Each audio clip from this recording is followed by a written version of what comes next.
Cinema പണ്ടറിയപ്പെട്ടത് നടൻ്റെ പേരിൽ അല്ലെങ്കിൽ നായകൻ്റെ പേരിൽ, പിന്നീട് സംവിധായകൻ്റെ പേരിലേക്ക് എത്തി, പിന്നെ അത് റൈറ്ററുടെ പേരിലേക്കും, ഇന്നിപ്പോൾ അത് ഫോട്ടോഗ്രാഫറുടെയും മ്യൂസീഷ്യൻസിൻ്റെയും മ്യൂസിക് ഡയറക്ടേഴ്സിൻ്റെയൊക്കെ പേരിൽ മാത്രം സിനിമ കാണുന്ന ഓഡിയൻസിൻ്റെ ഒരു രൂപത്തിലേക്ക് എത്തിയിട്ടുണ്ട്.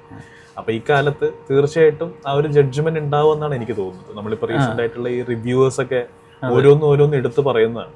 അപ്പോൾ ഈ ഒരു മേഖലയിൽ തുടർന്ന് അല്ലെങ്കിൽ ഭയങ്കര ഇംപ്രവൈസ്ഡ് ആയിട്ട് നിന്ന് കഴിഞ്ഞാൽ മാത്രമേ ഒരു വലിയൊരു ഫ്യൂച്ചർ ഉണ്ടാവുള്ളൂ എന്നുള്ളതാണ് ഒരു കാഴ്ചക്കാരൻ നൽകി എൻ്റെ ഒരു തോന്നൽ.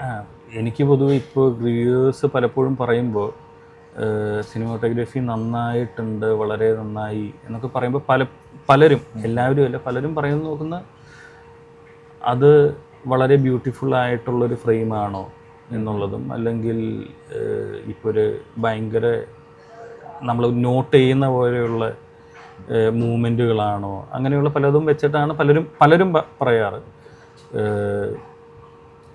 ചില സമയത്ത് അത് സിനിമയ്ക്ക് ആവശ്യമാണോ എന്നുള്ളതും കൂടെ നോക്കണമല്ലോ. എനിക്ക് കൂടുതലും അത് സിനിമയ്ക്ക് ആവശ്യമാണോ എന്നുള്ളത് നോക്കുന്നതിലാണ് കൂടുതൽ താല്പര്യം.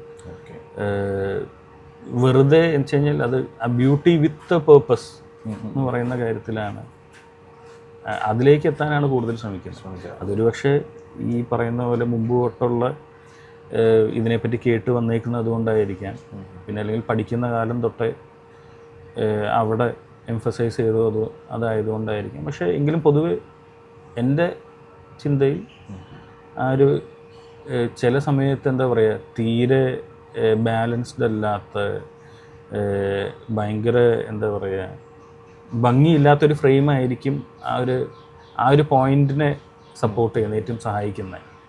അപ്പോൾ അത് ചെയ്യാൻ പറ്റുക എന്നുള്ളതാണ്. കാരണം അവിടെ ഒരു ബ്യൂട്ടി അല്ലെങ്കിൽ ഒരു പ്രപ്പോർഷൻ നോക്കി വരുമ്പോൾ ചിലപ്പോൾ അത് സിനിമയ്ക്ക് ഗുണം ചെയ്യില്ല.